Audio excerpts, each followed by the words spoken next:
Hello ಎಲ್ಲರಿಗೂ ನಮಸ್ಕಾರ. ಇದು ಸುಷ್ಮಿತಾ ಭರತ್ ಬ್ಲಾಗ್ಸ್ ಆಗಿರುತ್ತೆ.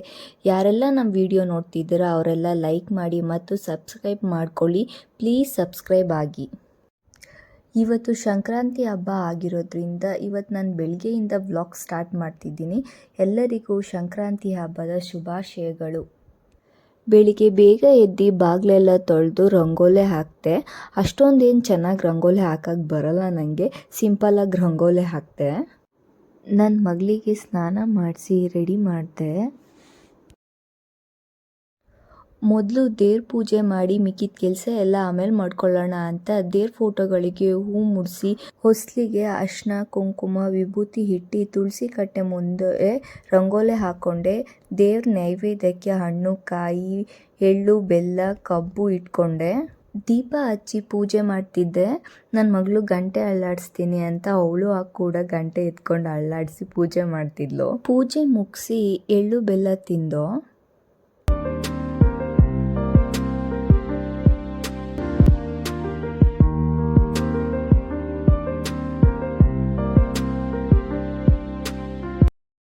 ಸಂಕ್ರಾಂತಿ ಹಬ್ಬದಲ್ಲಿ ಸಿಹಿ ಪೊಂಗಲ್ ಮತ್ತು ಖಾರ ಪೊಂಗಲ್ ಮಾಡ್ತಾರೆ. ಇವತ್ತು ನಾನು ತಿಂಡಿಗೆ ಅದೇ ಮಾಡಿದ್ದೆ. ತಿಂಡಿ ಮುಗಿಸ್ಕೊಂಡು ಹಾಗೆ ಮಧ್ಯಾಹ್ನದ ಊಟ ಬೇಗ ಮಾಡೋಣ ಅಂತ ಇದ್ಕಿದ ಬೇಳೆ ಸಾರು ಅನ್ನ ಗೆಣಸು ಕಡಲೆಕಾಯಿ ಬೇಯಿಸ್ಕೊಂಡಿದ್ದೆ. ಆದರೆ ಅದ್ರ ಫೋಟೋ ತಗೊಳಕ್ಕಾಗಲಿಲ್ಲ ಕೆಲಸ ಇದ್ದಿದ್ದರಿಂದ. ಸಂಕ್ರಾಂತಿ ಹಬ್ಬ ವರ್ಷದ ಮೊದಲನೇ ಹಬ್ಬವಾಗಿರುತ್ತದೆ. ನನ್ನ ಮಗಳಿಗೆ ಫಲ ಎರಿಯೋ ಶಾಸ್ತ್ರ ಅಥವಾ ಎಳ್ಳು ಬೀರೋ ಶಾಸ್ತ್ರ ಮಾಡೋಣ ಅಂತ ಸಂಜೆ 5 ಗಂಟೆಗೆ ಮಾಡ್ತಿದ್ದೀನಿ. 1 ರಿಂದ 3 ವರ್ಷದೊಳಗಡೆ ಇರೋ ಮಕ್ಕಳಿಗೆ ಕೂರಿಸಿ ಪೂಜೆ ಮಾಡೋದಂದರೆ ತುಂಬ ಕಷ್ಟ. ಪೂಜೆ ಮಾಡೋಣ ಅಂತ ಎಲ್ಲ ರೆಡಿ ಮಾಡಿಕೊಂಡೆ. ಆದರೆ ನನ್ನ ಮಗಳು ಸುಮ್ಮನೆ ಕೂತ್ಕೊಂತಿರ್ಲಿಲ್ಲ.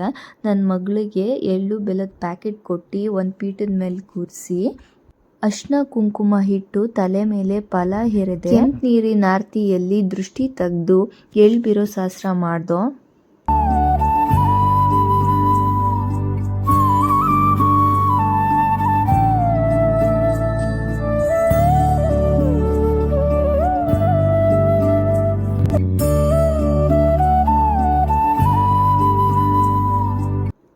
ಲೈಕ್ ಮಾಡಿ, ಶೇರ್ ಮಾಡಿ, ಸಬ್ಸ್ಕ್ರೈಬ್ ಮಾಡ್ಕೊಳ್ಳಿ.